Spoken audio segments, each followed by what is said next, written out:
Pop up ক্যামেরাটা কি game changer, স্মার্টফোনের জগৎটাকেই পাল্টে দেবে। ক্যামেরার লেন্সকে আমরা সহ্য করতে পারি, লেন্সটা কোথায় লুকোনো যায় সেই চিন্তা করতে করতে মানুষ পপ আপ ক্যামেরা বার করে ফেললো। কিছুদিন বাদেই সেই পপ আপ ক্যামেরা নিজেই গায়েব হয়ে গেল।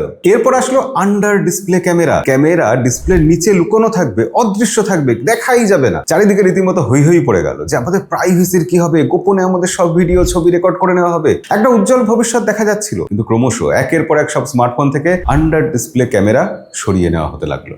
শেষ প্রদীপ হিসেবে জ্বলছিল স্যামসাং এর folding phone, Samsung Galaxy Z Fold 7। সেই ফোনে দেখলাম আমরা সেই আন্ডার ডিসপ্লে লুকোনো ক্যামেরা শেষ অব্দি সরে গেছে, নর্মাল পাঁচ হোল ক্যামেরা ফিরে এসেছে। ঠিক একই রকম ভাবে হাইপ তৈরি করার চেষ্টা করা হচ্ছে ফ্লিপ ফোন বা ফোল্ডিং ফোন নিয়ে। মাল্টিটাস্কিং করতে অনেক সুবিধা হয়। সেই ফোন এত পাতলা হয়ে গেছে যে এখন পকেটে ট্যাবলেট রেখে যাচ্ছি এটা খেয়ালই থাকে না, মনে হয় একটাই স্মার্টফোন ইউজ করছি। কিন্তু তবুও ফোল্ডিং ফোনের বিক্রি কমে যাচ্ছে। কোথাও গিয়ে মনে হচ্ছে যেন ফোল্ডিং ফোনের শেষ ঘন্টা বেজে গেছে। হ্যাঁ, আগামী 1-2 বছরের মধ্যে অ্যাপেল যদি ফোল্ডিং ফোন নিয়ে আসে তাহলে হয়তো চাকাটা ঘুরতে পারে। ততদিনে স্মার্টফোন জিনিসটাই গায়েব হয়ে যাবে না তো? যেভাবে স্মার্ট গ্লাস আসছে, এআর ভিআর এসে গেম পাল্টে দিচ্ছে, স্মার্ট গ্লাসের মধ্যে ডিসপ্লে চলে আসছে, ক্যামেরা চলে আসছে এবং সেটা আর্টিফিশিয়াল ইন্টেলিজেন্সের সাথে মিশে স্মার্টফোনকে রিপ্লেস করে দেবে, এই সম্ভাবনা তৈরি করছে। তাহলে কি আগামী দিনে ফোল্ডিং ফোন জনপ্রিয় হওয়ার আগে এই স্মার্টফোন দুনিয়া থেকে হারিয়ে যাবে? এ ব্যাপারে কি মনে হয় আপনার? কমেন্টে লিখে জানাবেন। আর এরকম ভিডিও আরো দেখতে চাইলে আমাদেরকে আনন্দবাজার.com ফলো করে রাখবেন।